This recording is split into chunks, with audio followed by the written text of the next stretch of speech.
that phrase, don't you? The bank of mum and dad. This is where, of course, parents have to pick up after their children who have left mega bills behind. You know that now famous saying. Is this going to be the case for His Majesty the King, King Charles III, regarding a recent appearance back here in the United Kingdom of his youngest son, the former royal known as Prince Harry? As ever, let me explain. Hi, good morning. Nice to see you today. How are you? Yes, not bad, thanks. I know we're all exhausted now, aren't we? We've had a wave. Let's have a sit down. By the way, got a bit of a revelation to share. You know those Horlicks sachets? Yes, I think they've been tampering with the ingredients. Not as tasty as they used to be. Have you tried them? Yeah, I'd love to know. Yes, might be putting in a complaint.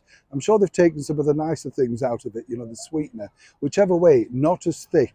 I know. What do you mean, not as thick as you, Neil? I know what you're thinking, but seriously, love to share these things because you just spot it all the while, don't you? I also spotted this as well when we were filming in Harrogate, outside a Pret-a-Manger. Yes, that's a big cafe chain over here. Don't want cash, don't want your money, don't want anything. So if you're here or anywhere and you want a cup of coffee and you're gasping and you want to just sit down, have a pot of tea and a bun, they don't want to know you. How friendly is that? I won't be bothering with Pret, you know what I'm saying.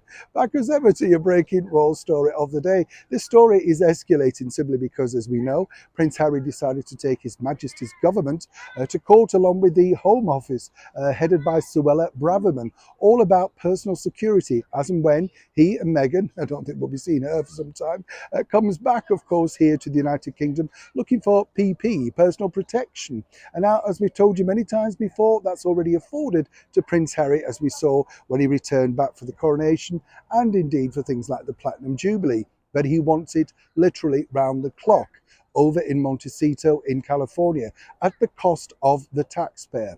Now here's where it gets interesting, because this particular deal, this particular court case, has already escalated in costs of up to £1 million, allegedly.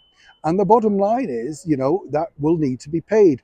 British taxpayers are up in arms, as one can imagine, and they don't want to pay it. They don't understand why they're having to pay for a ridiculous claim regarding something that was never ever going to have a positive outcome.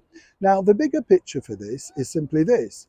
Obviously, you know, Prince Harry will be presented at some point with a bill. Whether we get to see that bill in the public domain remains to be seen. Or will this now be picked up, as many people are surmising, by His Majesty the King?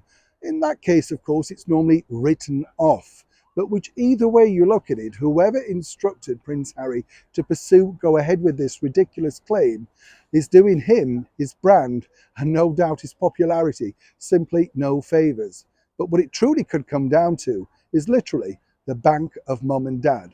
The King and Queen Camilla picking up yet another hefty, costly, huge mistake. Neil Sean in the very heart of Harrogate,